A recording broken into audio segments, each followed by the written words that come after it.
RPGamer here at PAX 2011. I'm Chris Privateer, and this is Max Schaefer. The man himself.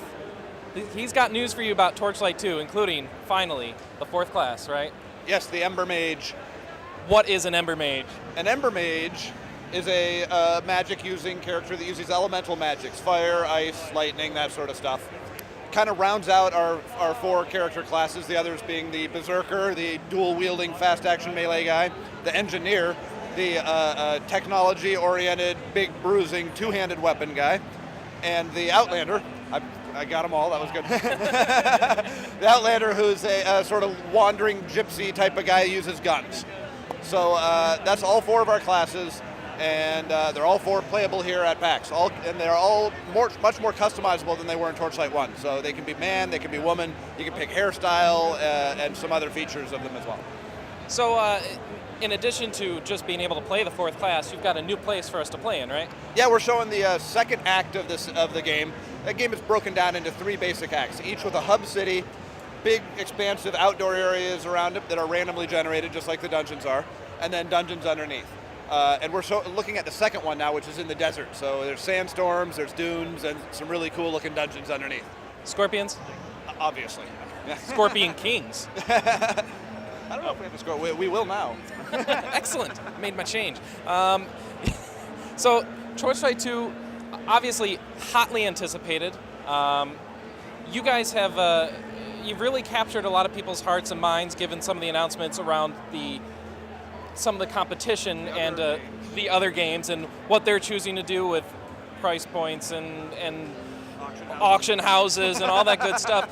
Where are you guys sitting at? I mean, you just revealed your price point, right? Yeah, we're charging $20 for the game, just like Torchlight 1 was. We want it to be a ridiculous value and eliminate any reason to not buy it. And in addition to that, you've got free online, you've got offline, and you've got land play, local area network, and mods. Yeah, and mods. We got everything.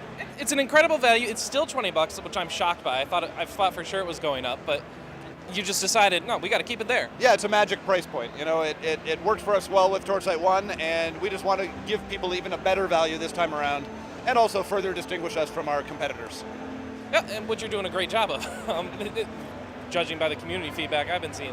What about the last piece of info that we kind of really want to know? When do we get to play this thing? We're hurrying really fast. It's definitely going to be this year, and as I've been telling other people, I've got a vacation booked for Thanksgiving. So I don't want to rebook it. I will if we have to, but it's coming this year for sure. So you've made a fair number of these sorts of games in the past, right? Yes. Starting with the first Diablo through the most recently shipped Diablo product, the Diablo 2 Lord of Destruction one. Yeah, and then off to the ill-fated Flagship Studios to make the Mythos, which didn't quite make it before we blew up.